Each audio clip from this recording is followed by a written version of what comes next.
Welcome back to your ultimate pit stop, Piston Pundit, where gears grind and headlines hit hard. John Deere has just announced it's shifting part of its U.S. manufacturing to Mexico, calling it a strategic expansion. But U.S. President Trump isn't buying it. He's blasting the move as betrayal and threatening a jaw-dropping 200% tariff on Mexican-built Deere imports. With America's farmers, lawmakers, and investors bracing for impact, this isn't just business, it's a full-blown economic flashpoint. So what triggered the shift, and what happens next? Buckle up, here are the 5 key insights behind this high-stakes machinery standoff.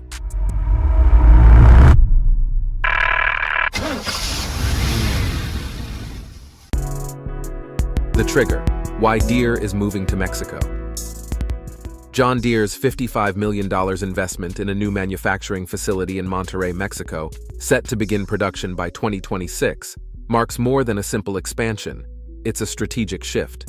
The plant will produce mid-frame skid steer and compact track loaders, essential machines for small to mid-sized farms. So, what's driving the move? Deere cites rising U.S. labor costs, worker shortages, and supply chain congestion. Mexico, by contrast, offers significantly lower labor costs, an expanding skilled workforce, and easier access to high-growth ag markets in Latin America, places like Brazil, Argentina, and Colombia. Deere isn't alone. Industry peers like AGCO and CNH Industrial are also adjusting operations to stay lean amid inflation and lingering COVID-era disruptions. Deere says fewer than 5% of its North American operations will shift, with core equipment like harvesters staying in Iowa and Illinois. But that reassurance didn't soften the blow. The announcement came just as rural American plants face potential cutbacks, leaving many to question the company's loyalty. To critics, it felt like corporate strategy wrapped in betrayal. To Deere, it's just survival in a globalized world. But corporate survival wasn't the only story grabbing headlines. Trump's response made it a political storm.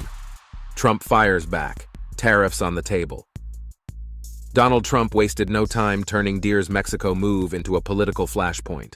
At a rally in Iowa, he declared, "If John Deere builds our machines elsewhere, they'll pay a 200% tariff to bring them back." It wasn't just bluster, it was a direct challenge to Deere's global strategy. For Trump, the issue isn't just economics, it's symbolism. Deere's shift represents, in his eyes, a betrayal of American manufacturing. His message? Keep jobs at home or face the financial consequences. But a tariff that steep would hit more than just corporate profits. Farmers already strained by inflation and high interest rates could see equipment costs soar. Dealers, repair shops, and the broader supply chain would feel the ripple effects. Retaliation from Mexico and other trade partners could follow. Trump's allies in Congress backed him swiftly, with proposals to limit federal purchases of foreign-made farm equipment. Rural America is now debating whether these measures protect workers or hurt the very communities they're meant to defend. This standoff highlights a deeper divide. Can tariffs revive domestic industry, or do they risk doing more harm than good? And just as the political pressure mounted, Deere's financial reality added more weight to the story. Before we delve deeper, do us a favor and smash that like and subscribe button. It helps this channel reach more vehicle enthusiasts and keeps you updated on industry moves that matter. Deere's revenue drop, dip or detour. John Deere's move to Mexico comes at a time when its finances are already under pressure. The latest quarterly report revealed a steep 35% revenue drop, falling short of Wall Street expectations. With commodity prices low and borrowing costs high, many farmers are delaying purchases, opting for used equipment or rentals. Sales in Deere's large-scale ag and precision segments are projected to fall by up to 20%. Meanwhile, the used market is surging. TractorZoom reported a 40% spike in large tractor listings, signaling a broader slowdown in new machinery demand. Despite the dip, Deere remains optimistic.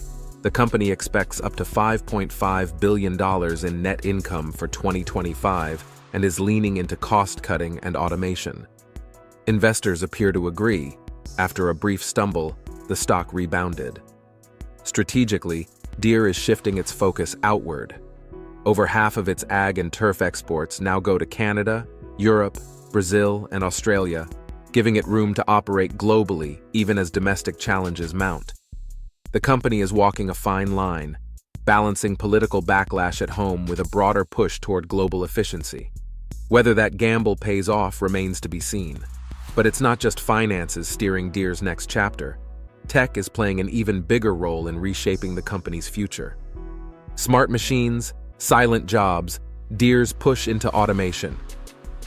While tariff debates grab headlines, John Deere is quietly transforming farming through cutting-edge technology. The company is betting big on automation, rolling out autonomous tractors, precision sprayers, and AI-driven tools that promise smarter, leaner agriculture. Its headline innovation, the 8R autonomous tractor, can operate without a driver using GPS, LiDAR, and AI to navigate fields with pinpoint accuracy. Drones detect pest outbreaks, while cloud-based software adjusts spray patterns in real time, reducing waste and boosting yield. Powering all this is Deere's Operations Center, a digital dashboard farmers can use to monitor fleets, soil conditions, and equipment health straight from their phones.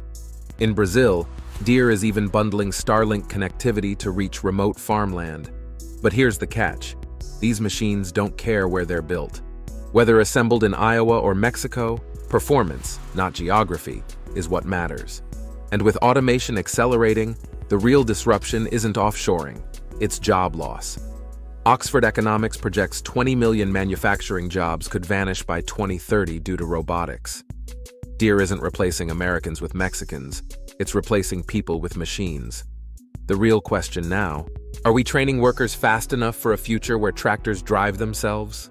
Still, what the public thinks of this shift may shape Deere's path just as much as the technology driving it. Divided fields, public perception, and political pressure. John Deere has long been a pillar of rural America, a trusted name etched into barns, fields, and generations of farmers. But after its Mexico move, that trust is showing cracks. Across farm forums, radio call-ins, and local town halls, opinions are split. Supporters say Deere is adapting to survive in a global economy. Critics argue it's abandoning the very workers and communities that built its legacy. One farmer bluntly asked, "Why Mexico and not Nebraska?" Political pressure is ramping up.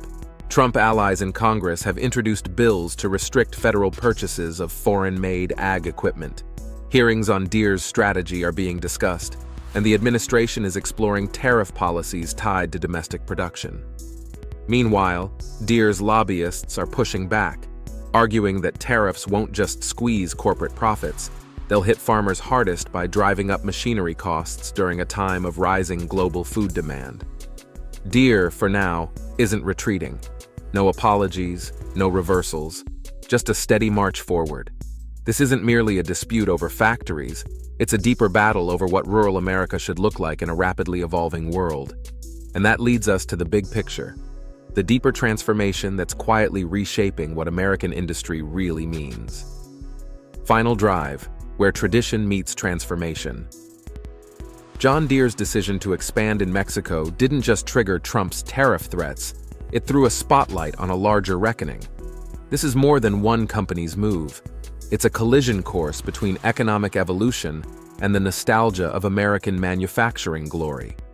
One camp rallies for bringing jobs home. The other is doubling down on innovation and global reach.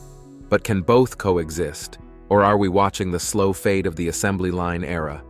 The answer may shape not only Deere's direction, but how rural America defines its future. Before you go, we want your take on this. Should companies like Deere be required to manufacture domestically, even at a financial loss? Do you see automation as a threat to jobs, or a necessary upgrade to keep farms alive? And finally, who do you think is more in touch with today's economy, Trump or Deere? Drop your thoughts in the comments below. We'd love to hear how you see this issue from behind the wheel or the shop bench. Don't forget to subscribe to Piston Pundit, your ultimate pit stop for vehicle insights, industry shakeups, and no-nonsense analysis. More updates coming soon. Thanks for riding with us. You can now check out any of the videos on the screen. There's plenty more to explore.